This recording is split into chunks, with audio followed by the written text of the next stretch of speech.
Olá, seja bem-vindo! Hoje é terça-feira, 8 de fevereiro de 2022. Você acompanha agora as notícias da região e do mundo. Confira na edição de hoje. Governador do estado se reúne com industriais e produtores. O pagamento do IPVA no Rio Grande do Sul.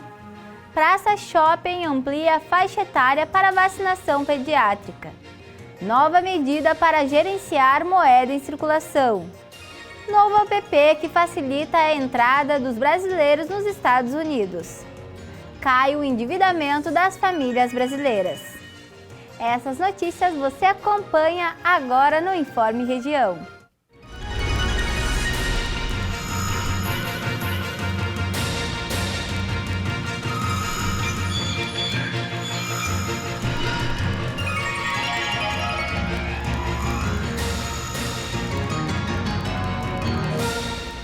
O superintendente da Portos RS acompanha a reunião do governador do estado com industriais e produtores de arroz. O Rio Grande do Sul tem sido atingido pela estiagem. Em uma visita a Pelotas, o governador Eduardo Leite se reuniu na empresa Josapar na última sexta-feira.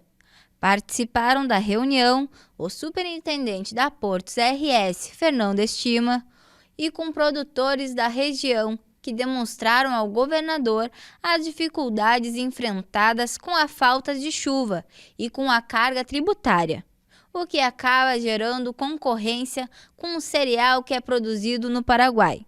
Também presente na reunião, o subsecretário da Receita Estadual, Ricardo Neves Pereira, que se comprometeu em receber ainda essa semana, na Secretaria Estadual da Fazenda, os produtores para justamente debater esses pontos levantados por eles em relação à carga tributária.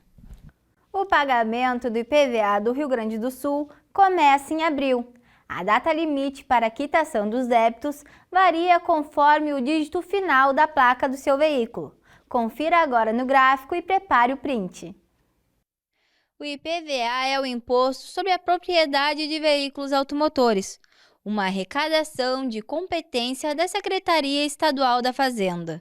Os valores das obrigações variam de acordo com o seu veículo. Para consultar, acesse o site Detran. A data limite para a quitação dos débitos varia conforme o dígito final da placa do veículo. Confira agora no gráfico e prepare o print. Para as placas com final 1 e 2, o vencimento do IPVA é dia 25 de abril.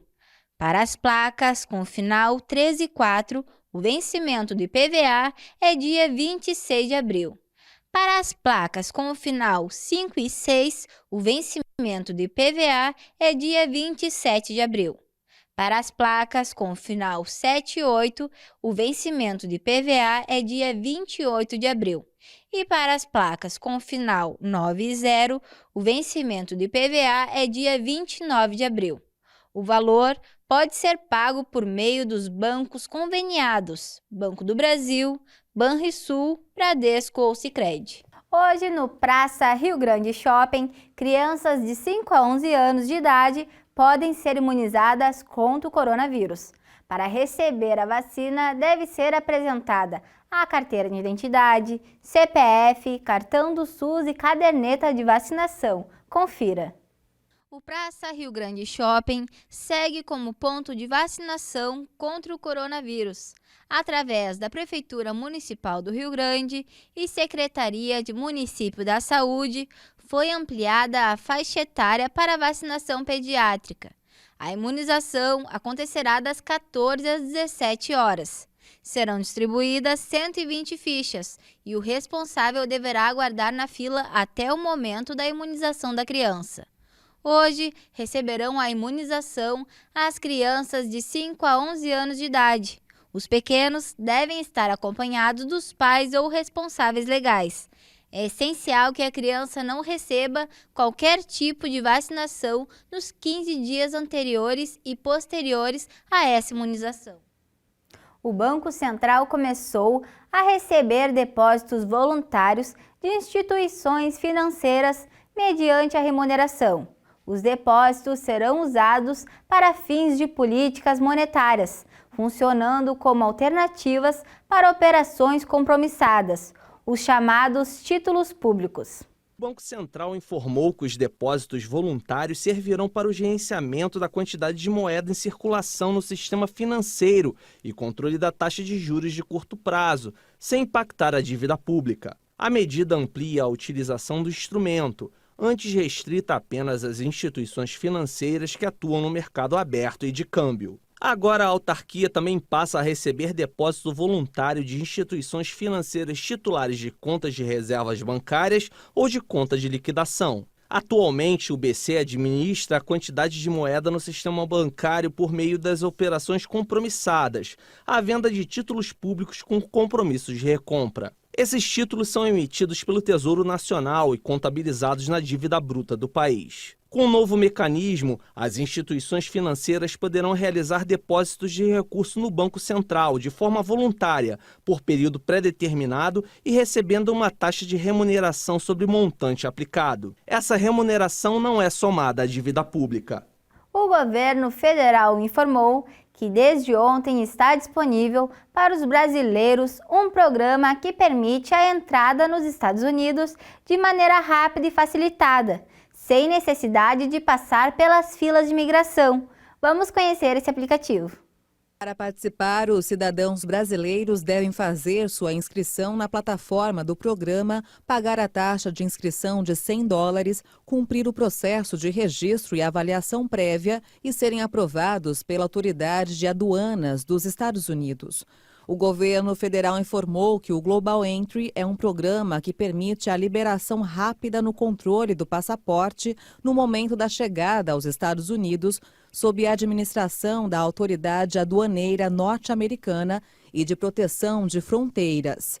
Após a aprovação, os brasileiros poderão fazer o trâmite de ingresso em aeroportos selecionados de maneira desburocratizada por meio de quiosques automáticos. O trâmite simplificado para viajantes brasileiros nos Estados Unidos visa estimular contatos empresariais, interação cooperativa e turismo, além de fortalecer as relações entre os dois países, segundo o governo federal. As negociações para que o Brasil possa ingressar no programa Global Entry se estendem há anos e a inclusão do país na lista de países beneficiados chegou a ser anunciada em 2015.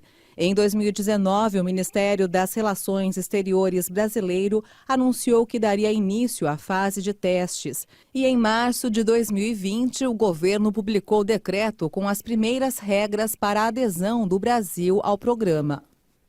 O número de famílias endividadas registrou em janeiro sua primeira queda após 13 meses de alta.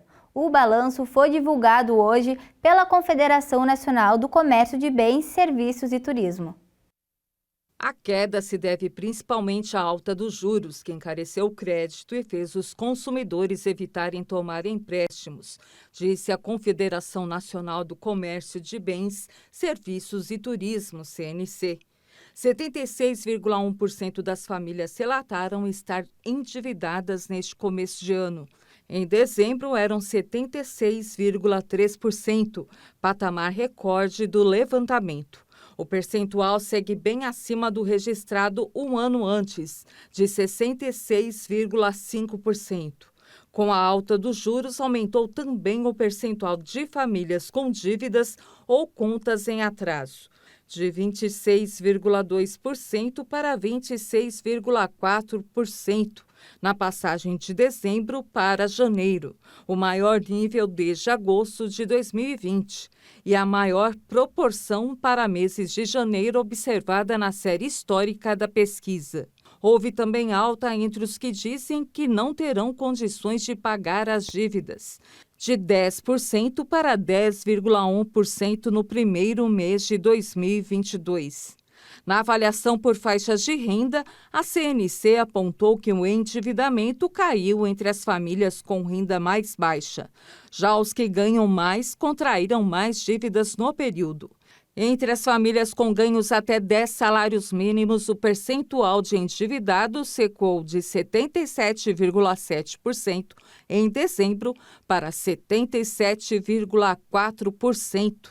Já entre os que ganham acima desse patamar, a taxa passou de 70,9% para 71,2%. E com essas informações, encerramos o Informe Região desta terça-feira. Para você continuar com a gente, siga o nosso Instagram, @TVFarolRS. A todos vocês, uma boa tarde.